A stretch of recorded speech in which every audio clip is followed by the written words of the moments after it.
ओम नमो भगवते वासुदेवाय। बलराम जी की व्रज यात्रा, श्री कृष्ण द्वारा रुक्मणी का हरण तथा प्रद्युम्न के द्वारा संबासुर का वध। व्यास जी कहते हैं, तदंतर बलदेव जी अपने बंधु बांधवों के दर्शन के लिए उत्कंठित हो नंदगांव में आए। उस समय संपूर्ण गोप और गोपियां उनसे पूर्वव्रत मिली। बलराम जी ने सबको आदर देते हुए सबके साथ प्रेम पूर्वक वार्तालाप किया।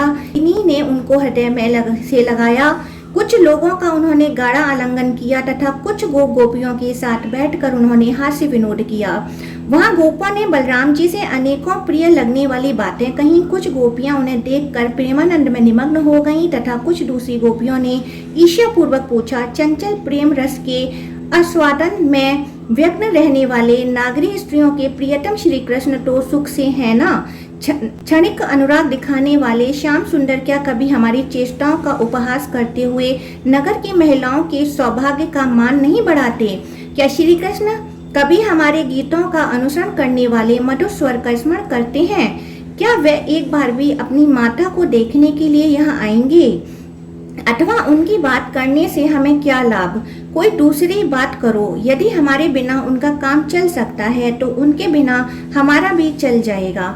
हमने उनके लिए पिता, माता, भ्राता, पति और बंधु बांधव किसको नहीं छोड़ दिया, फिर भी वे कृतज्ञ न हो सके। तथापि बलराम जी, क्या श्री कृष्ण कभी यहाँ आने के विषय में भी आपसे बात करते हैं? दामोदर, श्री कृष्ण का मन तो नगर की स्त्रियों में आसक्त हो गया है। हम पर अब उनका प्रेम नहीं रहा, अतः अब हमारे लिए उनका दर्शन दुर्लभ ही जान पड़ता है। भगवान श्री कृष्ण ने गोपियों का चित्त आकृष्ट कर लिया था। वे बलभद्र जी को भी हे कृष्ण, हे दामोदर कहकर पुकारने और जोर जोर से हंसने लगी। तब बलराम जी ने श्री कृष्ण के सौम्य, मधुर, प्रेम गर्भित, अभिमान शून्य और अत्यंत मनोहर संदेश सुनाकर गोपियों को सांत्वना दी। फिर गोपों के साथ प्रेम पूर्वक हास परिहास युक्त मनोहर बातें की और पहले की भांति वे उनके साथ व्रज भूमि में विचरण करने लगे। 2 महीने वहां रहकर वे पुनः द्वारका को चले गए। उनका विवाह राजा रेवती की कन्या रेवती से हुआ। उसके गर्भ से बलराम जी ने निषठ और उल्मुख नामक 2 पुत्र उत्पन्न किए। विदर्भ देश में कुंडीलपुर नामक एक नगर है, वहां राजा भीष्मक राज्य करते थे। उनके पुत्र का नाम रुक्मी और कन्या का नाम रुक्मणी था। श्री कृष्ण रुक्मणी को प्राप्त करना चाहते थे और मनोहर मुस्कान वाली रुक्मणी भी श्री कृष्ण चंद्र को पति रूप में पाने की अभिलाषा रखती थी।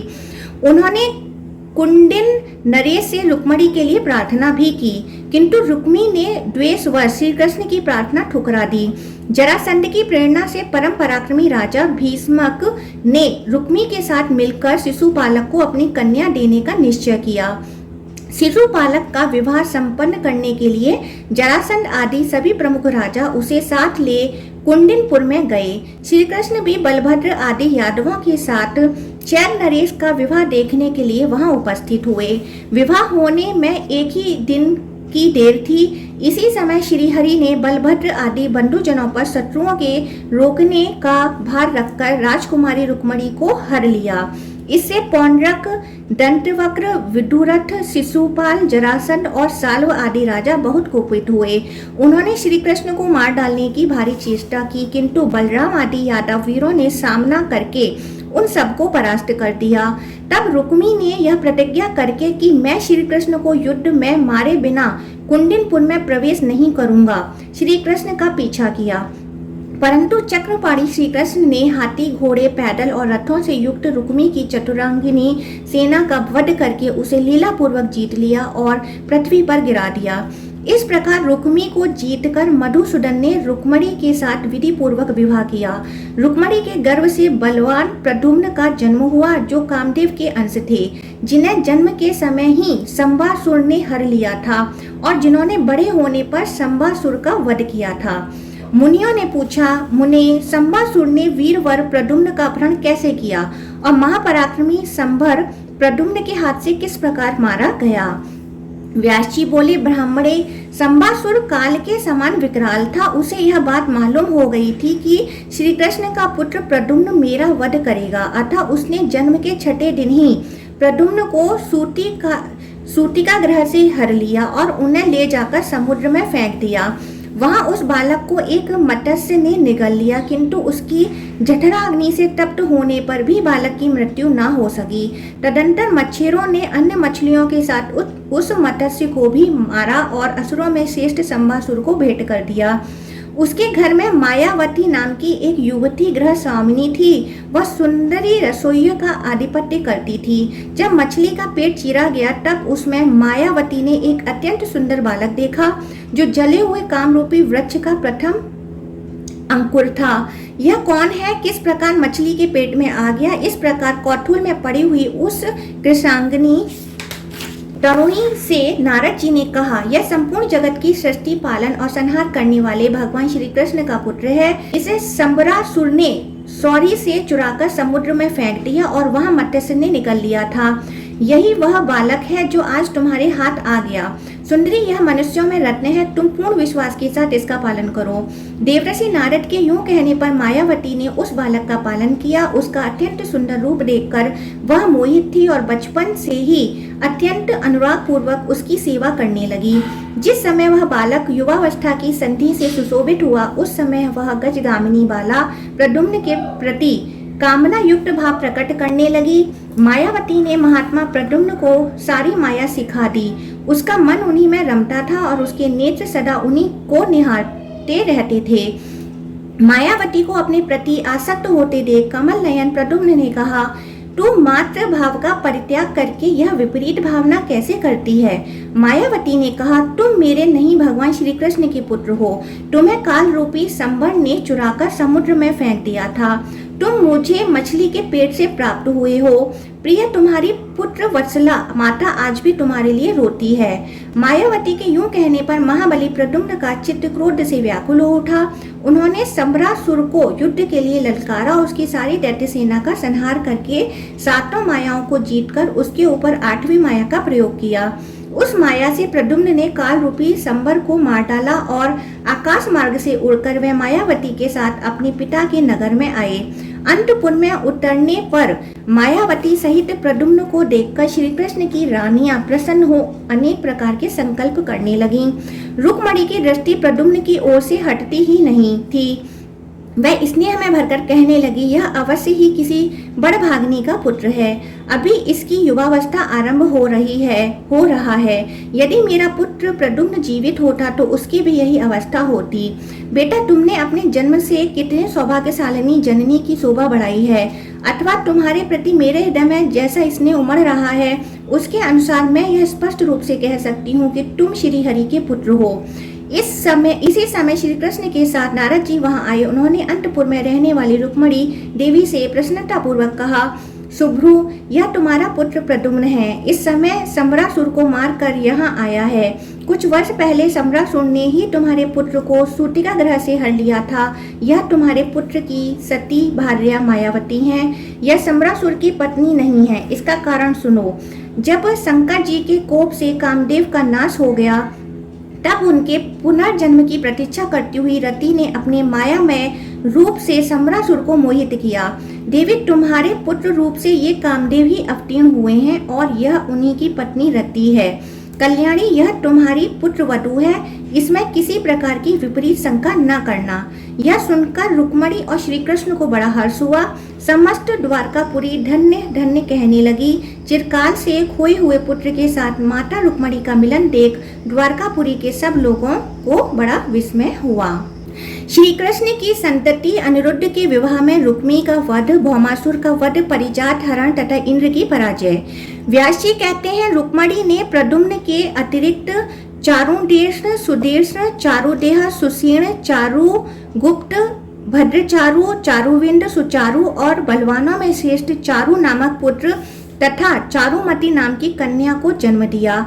रुक्मणी के सिवा श्री कृष्ण की 7 पटरानियां और थीं। उनके नाम ये हैं, कालिंदी, मित्रविंदा, राजा नग्नजित की पुत्री सत्या, जाम्बवान की कन्या इच्छा अनुसार रूप धारण करने वाली रोहिणी देवी जाम्बवती, अपने सील से विभूषित मद्राज कुमारी भद्रा, सत्राजित की पुत्री सत्यभामा तथा मनोहर मुस्कान वाली लक्ष्मणा।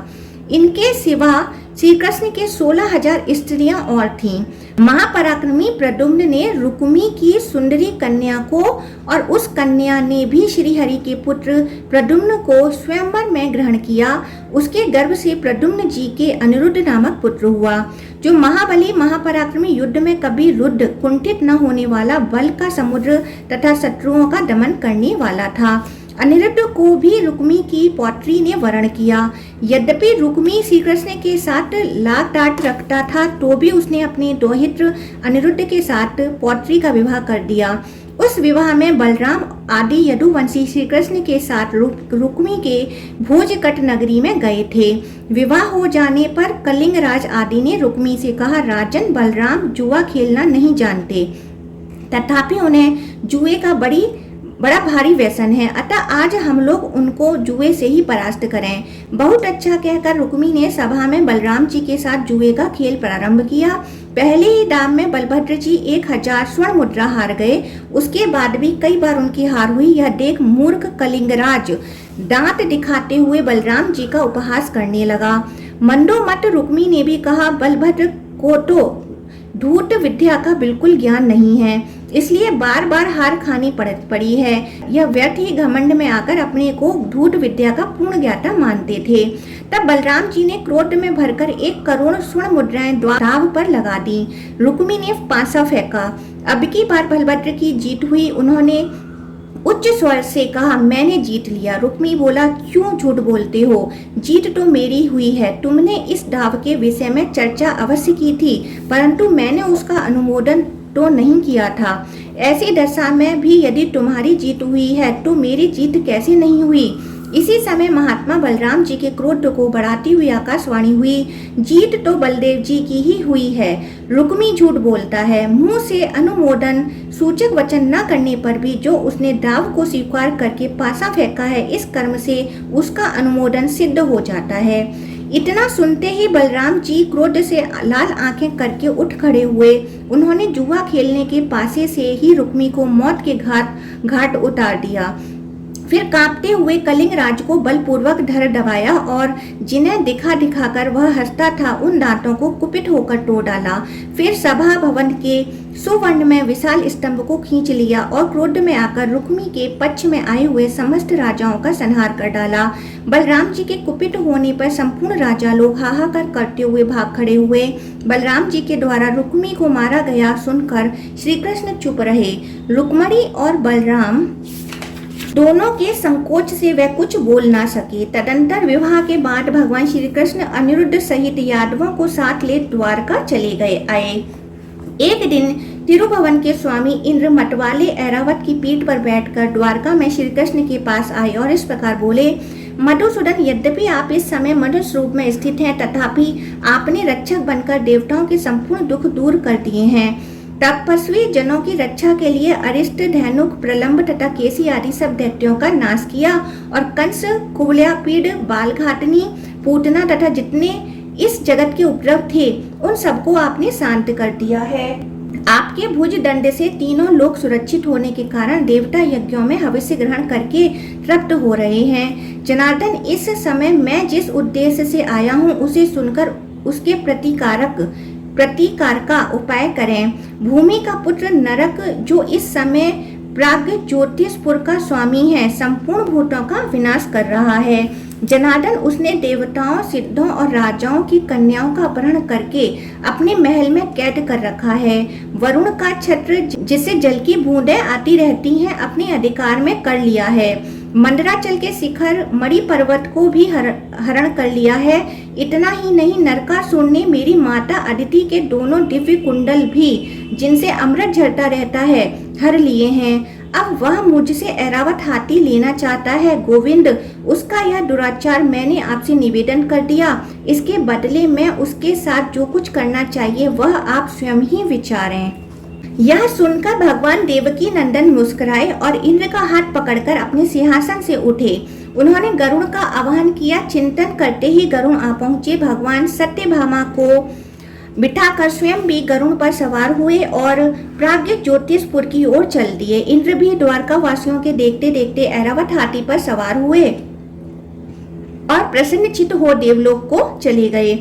प्राग ज्योतिषपुर के चारों ओर 100 योजन तक भयंकर पासों लोहे के कंटीले तारों का घेरा बना था। शत्रुओं की सेना को रोकने के लिए वे पास लगाए गए थे।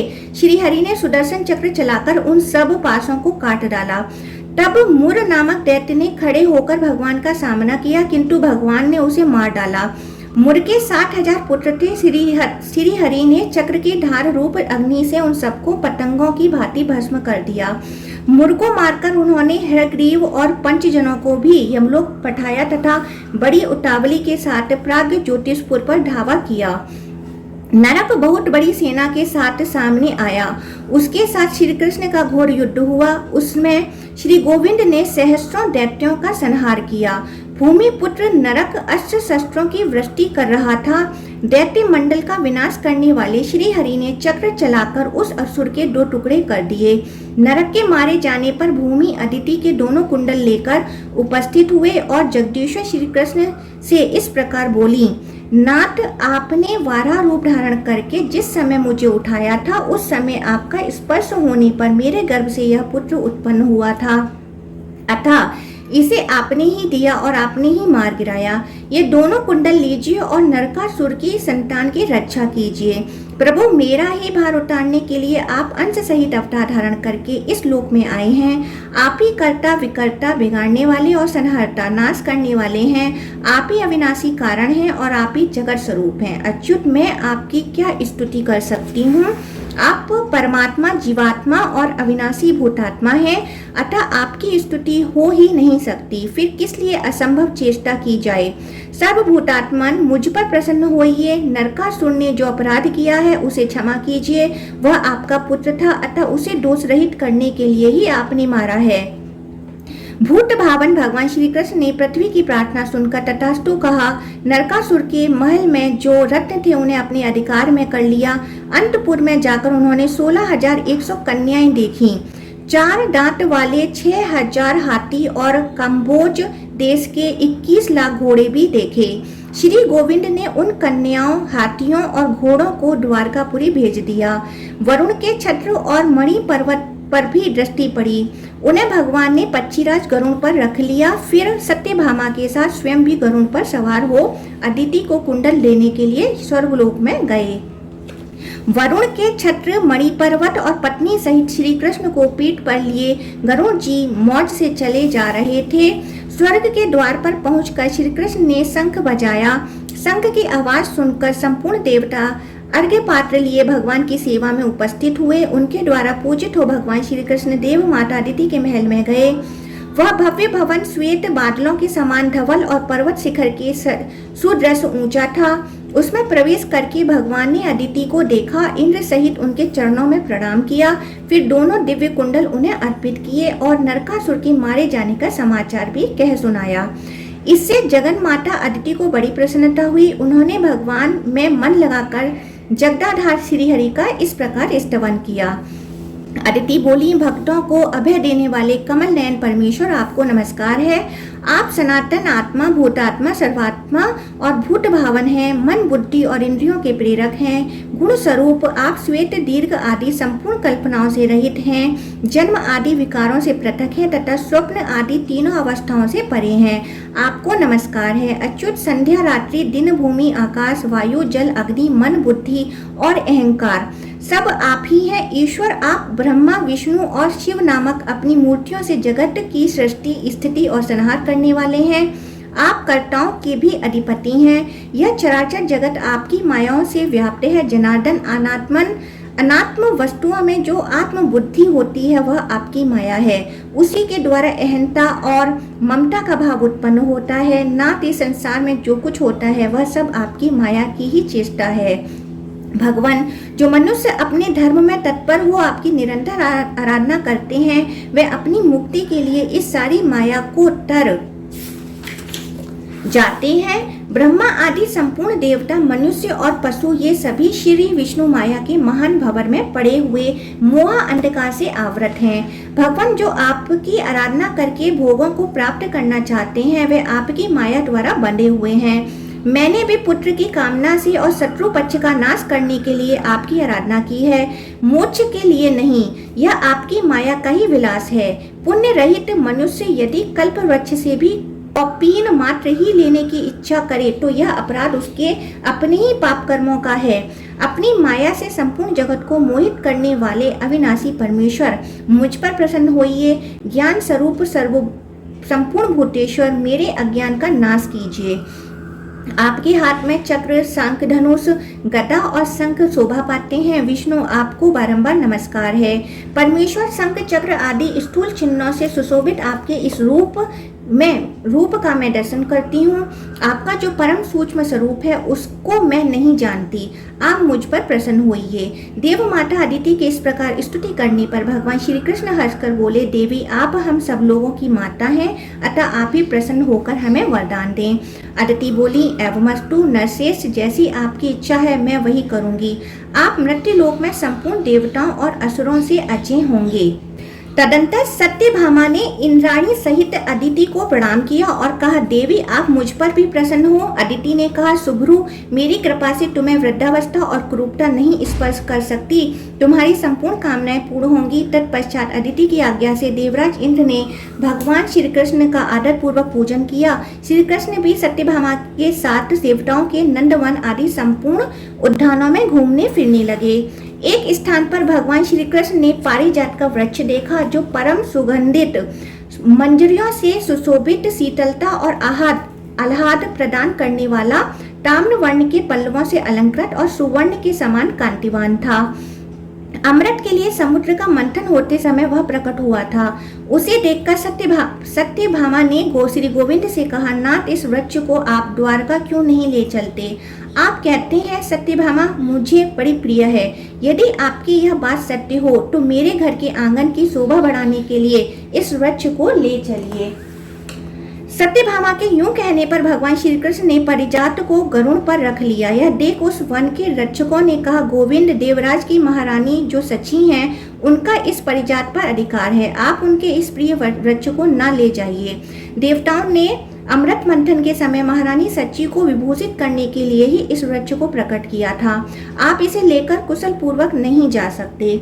आप अज्ञानवश ही इसे ले जाने की अभिलाषा करते हैं। भला इस परिजात को लेकर कौन कुशल से जा सकता है? देवराज इंद्र इसका बदला लेने के लिए अवश्य आएंगे। जब वे हाथ में वज्र लेकर आगे बढ़ेंगे तब संपूर्ण देवता भी उनका साथ देंगे। अतः संपूर्ण देवताओं के साथ आपको विवाद करने से क्या लाभ? अच्युत, जिस कार्य का परिणाम कटु हो उसके विद्वान पुरुष प्रशंसा नहीं करते। वन रक्षकों के यूं कहने पर सत्यभामा देवी अत्यंत कुपित होकर बोली, सची अथवा देवराज इंद्र, इस परिजात को लेने वाले कौन होते हैं? यदि यह अमृत मंथन के समय समुद्र से निकला है तब तो इस पर संपूर्ण लोगों का समान अधिकार है। इसे इंद्र अकेले कैसे ले सकते हैं? यदि अपने पति की भुजाओं के बल का अधिक घमंड होने के कारण सची इस वृक्ष को रोकती है तो तुम लोग शीघ्र सची के पास जाकर मेरी यह बात कहो। सत्यभामा अपने पति पर गर्व करके धृष्टता पूर्वक कहती है कि यदि तुम अपने पति को अत्यंत प्रिय हो तो परिजात वृक्ष को लेकर जाते हुए मेरे पति को उनके द्वारा रोको। यह सुनकर रक्षकों ने सची के पास जा सत्यभामा की कही हुई सारी बात जो कि त्यों सुना दी। सची ने भी अपने स्वामी देवराज इंद्र को युद्ध के लिए उत्साहित किया। तब इंद्र परिजात के लिए संपूर्ण देव सेना को साथ ले श्रीहरि से युद्ध करने के लिए उद्यत हुए। जब इंद्र हाथ में वज्र लेकर युद्ध करने के लिए खड़े हुए तब समस्त देवता भी परिज्ञ, खड्ग, गदा और शूल आदि आयुधों के साथ तैयार हो गए। भगवान श्री कृष्ण ने देखा इंद्र ऐरावत पर सवार हो देव परिवार को साथ ले युद्ध के लिए उपस्थित हैं। तब उन्होंने पांचजन्य शंख बजाया। उसकी ध्वनि से संपूर्ण दिशाएं गूंज उठी। साथ ही उन्होंने सहस्त्रों और लाखों बाणों की वर्षा आरंभ कर दी। उन बाणों से संपूर्ण दिशाएं और आकाश आच्छादित हो गए। यह देख संपूर्ण देवता भी अनेक प्रकार के अस्त्र की वर्षा करने लगे। संपूर्ण जगत के स्वामी भगवान मधुसूदन ने देवताओं के छोड़े हुए एक एक अस्त्र शस्त्र के खेल खेल में ही हजारों टुकड़े कर डाले। पक्षीराज गरुड़ ने वरुण के पास को खींच लिया और छोटे छोटे सांपों के शरीर की भांति उसके खंड खंड कर डाले। भगवान देवकी नंदन ने यमराज के चलाए हुए दंड को गदा की मार से टूक टूक करके पृथ्वी पर गिरा दिया। कुबेर की शिबिका को चक्र से तिल तिल करके काट डाला। सूर्य और चंद्रमा उनकी दृष्टि पड़ते ही अपना तेज और प्रभाव खो बैठे। अग्निदेव के सैकड़ों टुकड़े हो गए। 8 वसुओं ने भगवान के बाणों की चोट खाकर 8 दिशाओं की शरण ली। 11 रुद्र भी धराशायी हो गए। उनके त्रिशूलों के अग्रभाग चक्र की धार से छिन्न भिन्न हो गए। साध्य, विश्वदेव, मरुद्गण और गंधर्व सांख धनुषधारी भगवान श्री कृष्ण के बाणों से आहत हो सैमर की रुई के समान आकाश में उड़ने लगे। गरुड़ तो सदा आकाश में ही चलने वाले ठहरे। उन्होंने चोंच से, पंखों से और पंजों से भी देवताओं और दानवों को घायल कर डाला। तदंतर देवराज इंद्र और भगवान मधुसूदन एक दूसरे पर हजार हजार बाणों की वृष्टि करने लगे, मानो 2 मेघ परस्पर जल की धाराएं बरसाते हों। ऐरावत और गरुड़ में घमासान युद्ध होने लगा। जब सब प्रकार के अस्त्र शस्त्र कटकर गिर गए, तब इंद्र ने वज्र और श्री कृष्ण की सुदर्शन चक्र हाथ में लिया।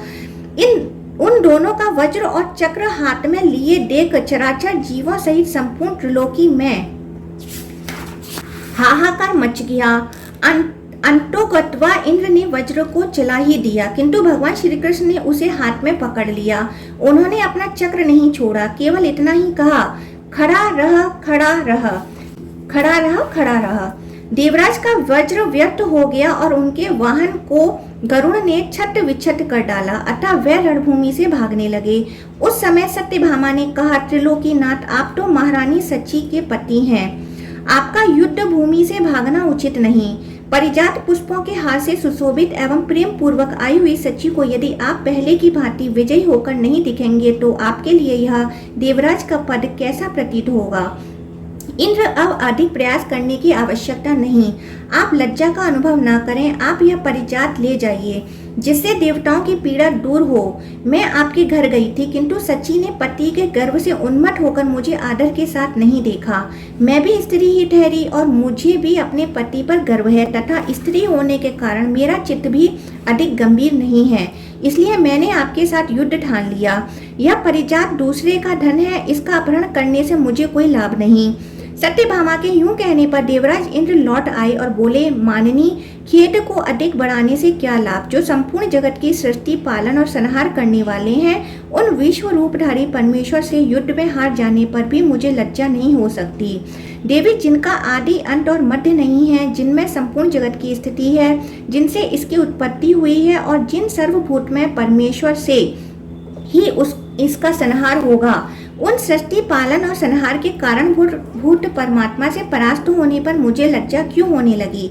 जिनकी अत्यंत अल्प और सूक्ष्म मूर्ति को, जो संपूर्ण जगत की जननी है, सब वेदों के ज्ञाता होने पर भी दूसरे मनुष्य नहीं जान पाते, जो स्वेच्छा से ही सदा जगत का उपकार करते हैं, उन अजन्मा, अकर्ता तथा सबके आदिभूत इन सनातन परमेश्वर को जीतने में कौन समर्थ हो सकता है। व्यास जी कहते हैं, देवराज इंद्र के इस प्रकार स्तुति करने पर भगवान श्री कृष्ण ने गंभीर भाव से हंसकर कहा, जगतपते, आप देवराज इंद्र हैं और हम मनुष्य हैं। आपको मेरे द्वारा किया हुआ यह अपराध क्षमा करना चाहिए।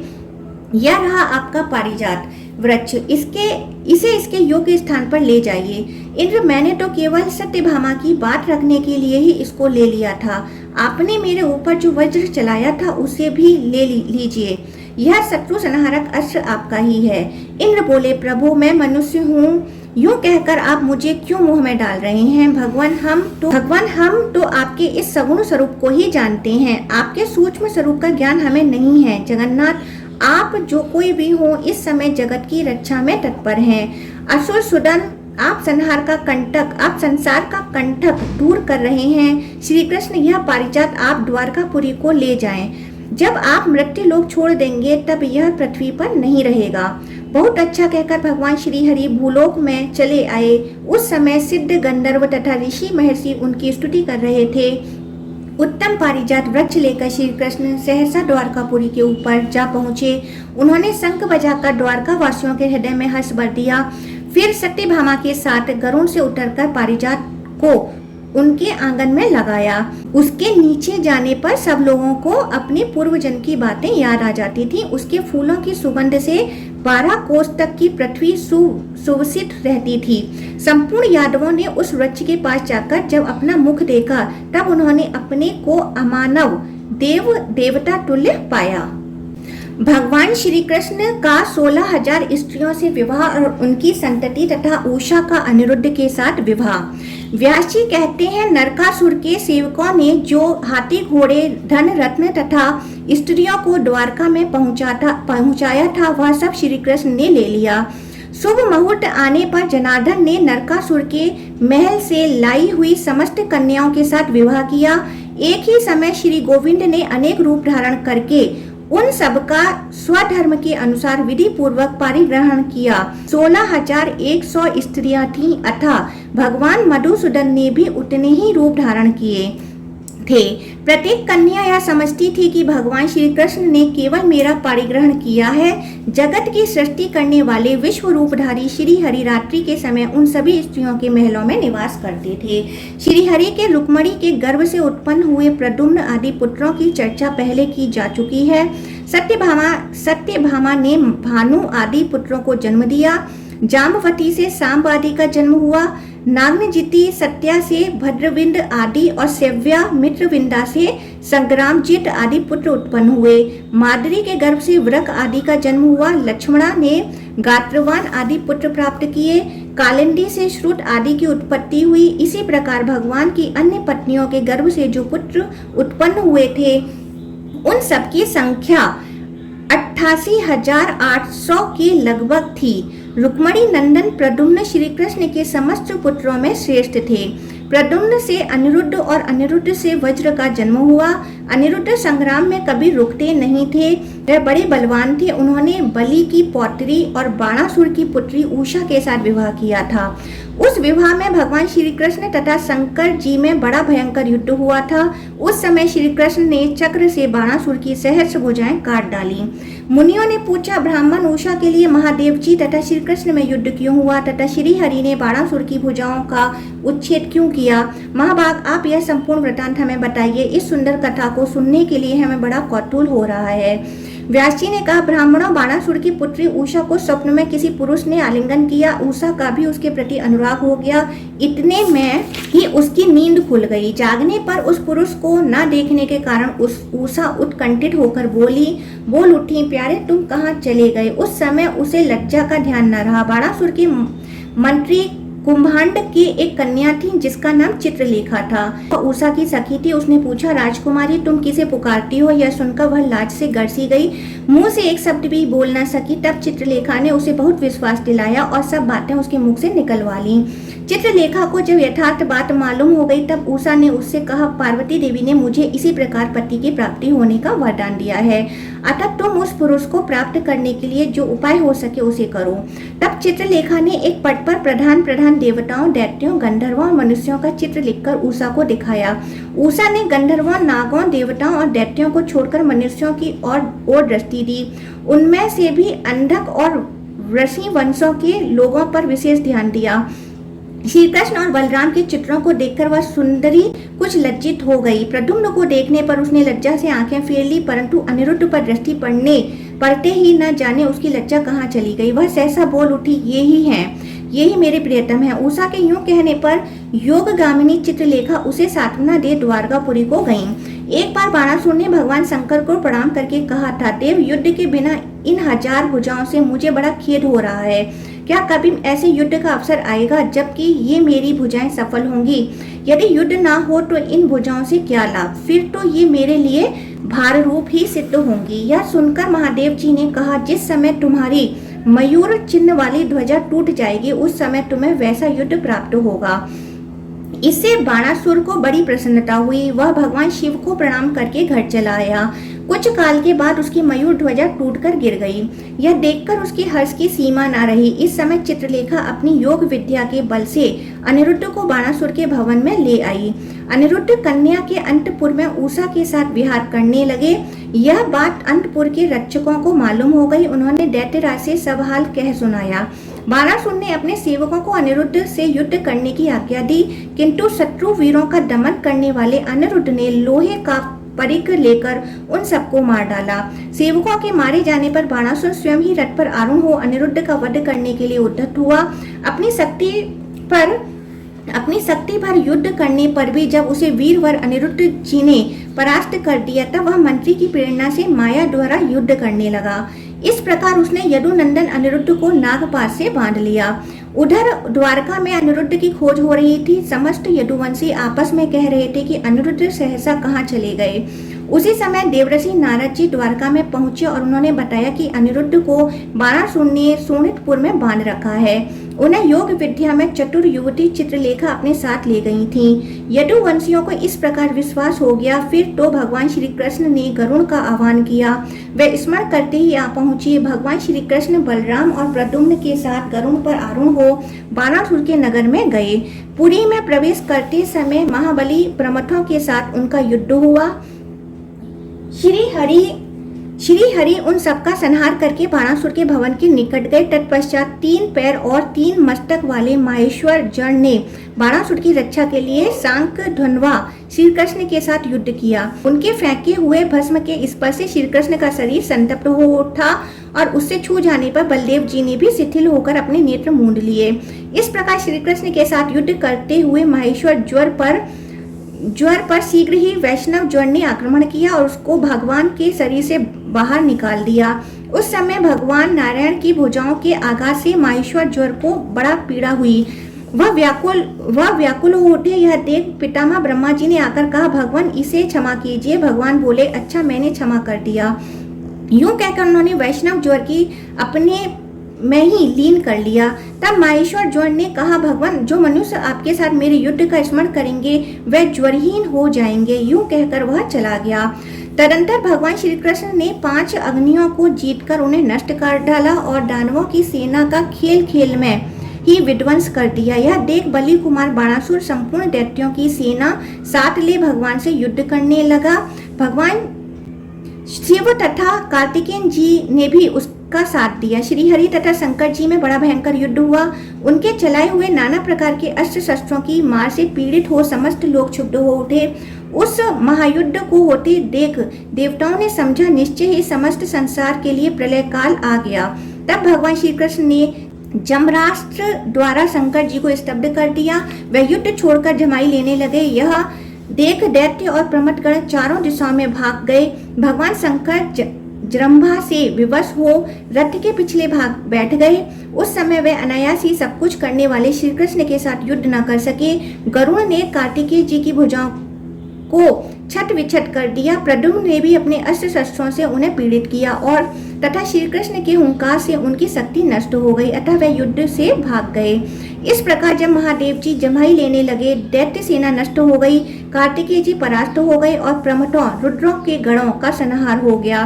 तब श्री कृष्ण प्रद्युम्न और बलराम जी के साथ युद्ध करने के विशाल रथ पर आरूढ़ हो बाणासुर वहां आया। साक्षात नंदीश्वर सारथी बनकर उसके घोड़ों की बागडोर संभाले हुए थे। महापराक्रमी बलभद्र और प्रद्युम्न ने अनेक बाणों से बाणासुर की सेना को बींध डाला। वह सेना वीर धर्म से भ्रष्ट होकर रणभूमि से भागने लगी। बाणासुर ने देखा उसकी सेना को बलराम जी हल से खींचकर मूसल से मारते हैं और भगवान श्री कृष्ण भी उसे अपने बाण का निशाना बनाते हैं। तब उसका श्री कृष्ण के साथ घमासान युद्ध छिड़ गया। दोनों एक दूसरे पर कवच को भी छेद डालने वाले तेजस्वी बाण छोड़ने लगे। भगवान श्री कृष्ण ने बाणासुर के चलाए हुए बाणों को अपनी साइकों से छिन्न भिन्न कर डाला। फिर बाणासुर ने श्री कृष्ण को और श्री कृष्ण ने बाणासुर को घायल किया। दोनों एक दूसरे को जीतने की इच्छा से परस्पर अस्त्र शस्त्रों की बौछार कर रहे थे। तब संपूर्ण अस्त्र शस्त्र छिन्न भिन्न हो गए। तब भगवान श्री कृष्ण ने बाणासुर को मारने का निश्चय किया। उन्होंने सैकड़ों सूर्यों के समान तेजस्वी सुदर्शन चक्र हाथ में लिया और बाणासुर को लक्ष्य करके चला दिया। वह शत्रु की भुजाओं को काट डालना चाहते थे। श्री कृष्ण के द्वारा प्रेरित चक्र ने क्रमशः उस असुर की भुजाओं का उच्छेद कर डाला। जब बाणासुर की भुजाओं का जंगल कट गया तब भगवान श्री कृष्ण ने उसका नाश करने के लिए चक्र हाथ में लिया। वह उसे छोड़ना ही चाहते थे कि भगवान शंकर को उनका मनोभाव ज्ञात हो गया। तब वे तुरंत कूदकर भगवान के सामने आ गए। उन्होंने देखा भुजाओं के कट जाने से बाणासुर के शरीर से रक्त की धारा गिर रही है। तब शांति पूर्वक भगवान की स्तुति करते हुए कृष्ण कृष्ण जगन्नाथ, मैं आपको जानता हूँ, आप पुरुषोत्तम परमेश्वर परमात्मा और आदि अंत से रहित परब्रह्मा हैं। आप जो देवता, पशु, पक्षी तथा मनुष्यों की योनि में शरीर धारण करते हैं, यह आपकी लीला मात्र है। आपकी चेष्टा दैत्यों का वध करने के लिए होती है। प्रभु प्रसन्न होइए, मैंने बाणासुर को अभय दे रखा है। आपको भी मेरी बात असत्य नहीं करनी चाहिए। मेरा आश्रय पाने से यह दैत्य बहुत बढ़ गया है। वास्तव में यह आपका अपराधी नहीं है, मैंने ही इसे वरदान दिया था, अतः मैं ही इसके लिए आपसे क्षमा चाहता हूँ। भगवान शंकर के यूं कहने पर भगवान श्री कृष्ण का मुख प्रसन्न हो गया। बाणासुर के प्रति उनके मन में कोई अमर्ष नहीं रह गया। उन्होंने शिव जी से कहा, शंकर, यदि आपने इसे वर दे रखा है तो यह बाणासुर जीवित रहे। आपके वचनों का गौरव रखने के लिए हमने अपना चक्र लौटा लिया है। शंकर, आपने जो अभयदान दिया है वह मैंने भी दिया। आप अपने को मुझसे पृथक ना देखें। जो मैं हूँ वही आप हैं और वही यह देवता, असुर तथा मनुष्यों सहित संपूर्ण जगत भी है। जिनका चित्त अविद्या से मोहित है वे ही पुरुष भेद दृष्टि रखने वाले होते हैं। यूं कहकर भगवान श्री कृष्ण अनिरुद्ध के पास गए। उनके जाते ही अनिरुद्ध को बांधने वाले नाग भाग खड़े हुए। गरुड़ के पंखों की हवा लगने से वे सूख गए थे। तदंतर पत्नी सहित अनिरुद्ध को गरुड़ पर चढ़ाकर भगवान श्री कृष्ण, बलराम और प्रद्युम्न द्वारकापुरी में आए। ओम नमो भगवते वासुदेवाय।